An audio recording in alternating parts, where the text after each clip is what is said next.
Greetings everybody, this is Marcus Toole and I am standing in front of my Southern King pear tree, and this is a variety review of the Southern King pear.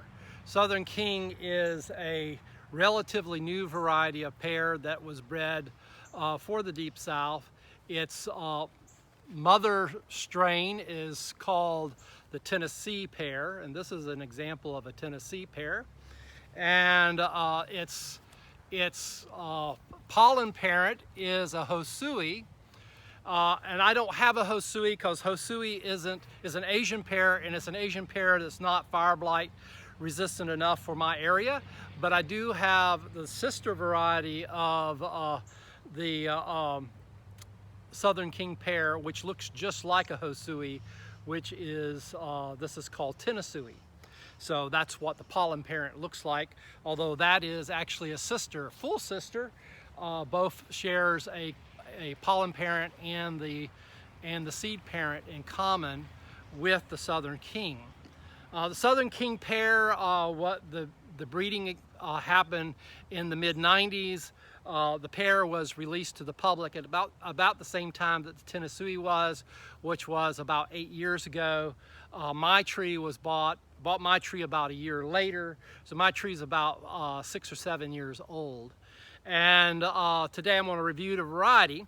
First thing I want to say about it is that while it is resistant to fire blight, it's not completely immune.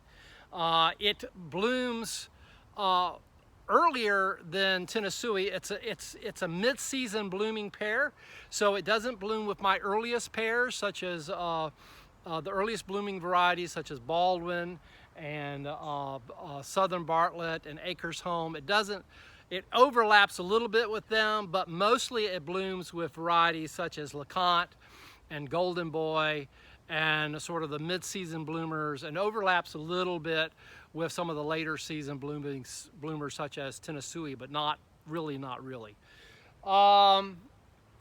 One thing to know about the Southern King pear is, unlike Tennosui, it takes after the European side of its genetics. Both are hybrids. Both are a cross between the Tennosui pear, which is a hybrid itself. The Tennosui pear is a hybrid between a European pear and a Chinese sand pear, which is the wild type of the Asian pear. And the fruit characteristics of Southern King takes after the European side. This pear does soften up and is best eaten as a soft pear, whereas the sister variety, Tennosui, can be eaten as a soft pear, but personally I prefer it eaten as a firm, more Asian type pear where it tastes a lot like the Hosui parent. Now, when picking European type pears, since they aren't really ripe or soft when it's time to eat them, it doesn't really work to let pears soften on the tree. You have to pick them when they're ready to be picked, and they've sweetened up, but they haven't gotten soft yet. Now, how do you know when a pear is picked? Well, one of the things you look for in terms of the Southern King is they get kind of yellowish looking, kind of like this pear. These two pears are. These were not picked today. They were picked about 4 or 5 days ago and are actually soft ripe or nearly soft ripe.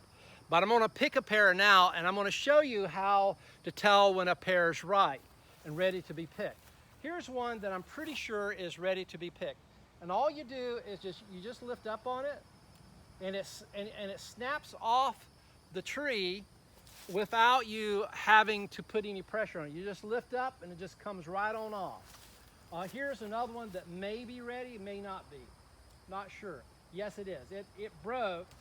And so this one's kind of borderline because it didn't completely snap off, but it came close. Now here's one that I'm pretty sure is not ready. See, this pear is not ready. It's not ready to come off. It didn't snap off when I lifted up. This one is not ready. This one is not, oh, it is ready. It came right on off. Okay, so these are the Tennosui pears. I'm going to eat a hard one first, and I'm going to tell you what my experience is. I know that it's going to be sweet, and I know that it's going to be firm and crunchy.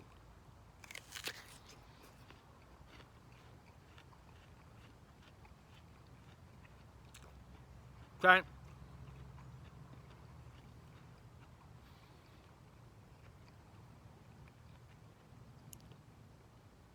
Even when firm ripe, a Southern King pear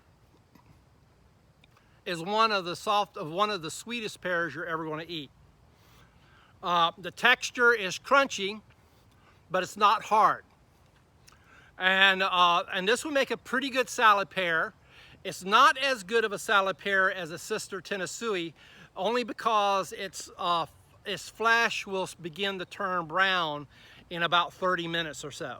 So if you cut it up and put it in a salad, your fruit's going to get kind of brown over time. Whereas with Tennosui, it stays nice and white. Now I'm gonna eat a pear that is soft.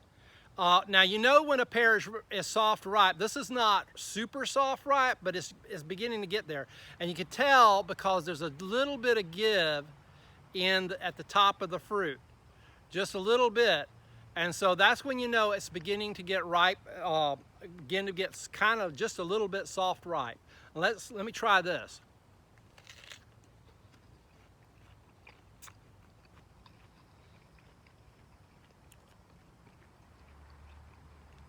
Okay. I can tell you two things about this. It's not totally soft ripe. And number two, it was picked really before it was ready to be picked. And so it's not as sweet as it could be. Let's try this one. And that's easy to have happen because I did pick them a week ago before it was really time. Let's see. Here's one that's softening up some. Yeah, here we go. Let's try this one.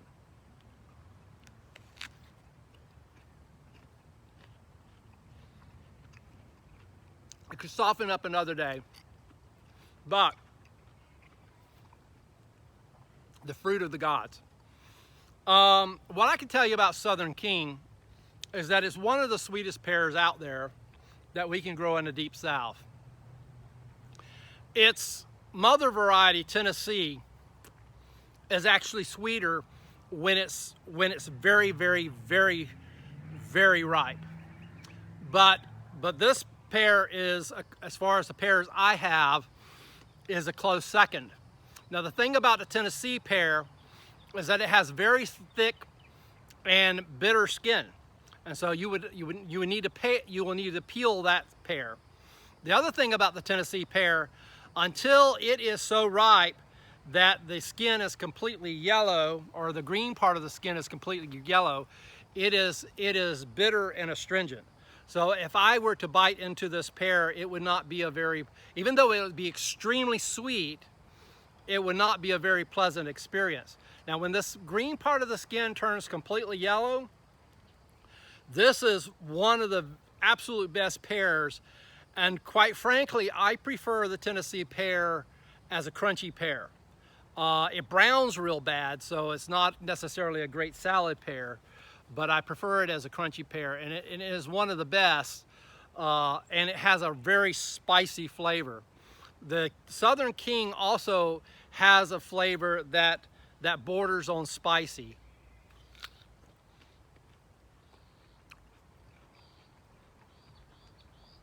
It has a soft texture, but it's not overly watery. So, for instance, Southern Bartlett and Acres Home, when they're soft ripe, the texture almost turns to water. They're very, very juicy. I'd have juice running down my beard. I actually prefer this texture better. I like a little bit of firmness, even though it's kind of melting as well, but it's good and soft. It's almost perfect. I think Southern King is one of the best pears out there as far as fruit quality for the Deep South. As you can tell, they're not huge pears, size-wise. Medium to small size pears. They're bigger than Tennessee on average. They're a little bigger, and about the same size to slightly smaller on average than Tennosui. And anyway, and vegetatively, it is very fire blight resistant, but you will have to manage for it. The tree, at least this tree, is not especially fast growing, so it doesn't try to become a big tree like Tennosui does, or Tennessee tries to become a big tree as well.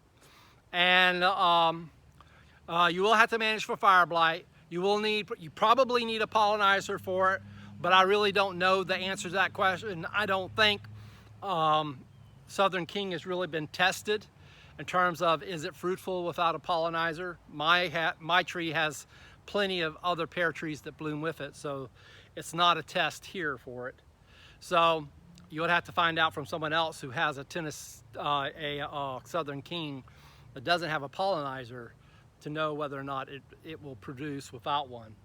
Anyhow, Southern King pear, excellent pear, an attractive pear, one I highly recommend for your southern orchard. Thank you very much.